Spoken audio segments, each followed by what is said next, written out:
যার তত্ত্বের উপর ভিত্তি করে নোবেল পেয়েছেন একাধিক বিজ্ঞানী, সেই সত্যেন্দ্রনাথ বসু কোনোদিন নোবেল পাননি। যেদিন ঈশ্বর কণা নিয়ে গোটা বিশ্বে তোলপাড়, ঠিক সেদিনই তার পরদিনও বসু পরিবারে সেই আক্ষেপ যেন ধরা পড়ল।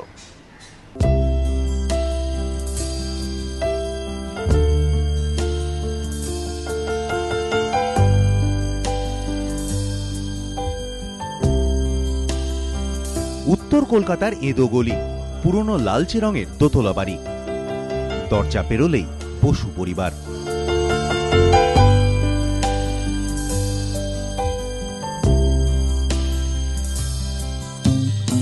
অন্দরে ঢুকেই শোনা গেল সেই চিরন্তন আক্ষেপ। তার তত্ত্বের ওপর ভিত্তি করে নোবেল পেলেন অনেকেই, অথচ তিনি সত্যেন্দ্রনাথ স্বীকৃতিহীন। তবে সার্নের গবেষণা কেন্দ্রের ঘোষণা আক্ষেপকে মুছিয়ে দিয়েছে অনেকটাই।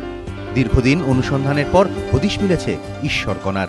পিটার হিগসের জীবদ্দশায় এই রহস্য উন্মোচন হলেও একসঙ্গে গোটা বিজ্ঞান বিশ্ব কুর্নিশ জানাচ্ছে 1974 সালে প্রয়াত বিজ্ঞানী সত্যেন্দ্রনাথ বসুকেও। বোসন গোত্রের এই কণার কথা বহুদিন আগে বলে গিয়েছিলেন উত্তর কলকাতার ঈশ্বর মিল্লেনের এই বাসিন্দা।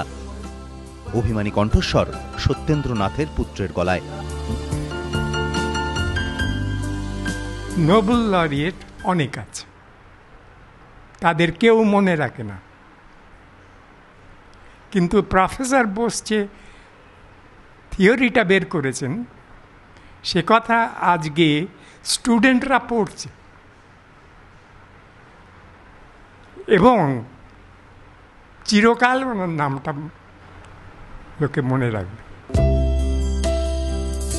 আঁতুর ঘরের সেই আক্ষেপ কলকাতার সাহা ইনস্টিটিউট অফ নিউক্লিয়ার ফিজিক্সেও। ঈশ্বর কণার অনুসন্ধান পর্বের বং কানেকশন সল্ট লেকে। এখানেই Saha institute of nuclear physics প্রতিষ্ঠানের 5 বিজ্ঞানী যুক্ত এই আবিষ্কার পর্বের সঙ্গে। বসু পরিবারের বর্তমান গৃহকর্তার সঙ্গে একমত তারাও। এই কণা আবিষ্কারের সঙ্গে সঙ্গে প্রথম একটা মৌলিক কণা দেখা গেল যার স্পিন হচ্ছে 0, এবং আমাদের বিশ্বাস এতই গভীর যে এই কণার স্পিন যখন 0, একে সত্যেন বোসের সংখ্যায়ন মেনে চলতেই হবে। আমরা কলকাতায় and especially in the eastern zone we should strive to bring back those glorious days of science, and I think that will be a better tribute to Satyendra Bose than just giving him an award or something now. Archimedes Nobel পাননি Isaac নিউটনও। Satyendranath বসুকে ঘিরে বাঙালির আক্ষেপের পরম্পরা কি থমকে গেল ঈশ্বর কণার আবিষ্কারে? যে কণার হদিশ মিলল, বিজ্ঞানীরা বলছেন সেই কণা অন্য কণাকে ভর যোগায়। ঠিক তেমনই যেন তা ভর যোগাচ্ছে বাঙালির দীর্ঘদিনের অপূর্ণতায়। ক্যামেরায় প্রবীর সামন্তর সঙ্গে কৃষ্ণেন্দু অধিকারী, এবিপি আনন্দ, কলকাতা।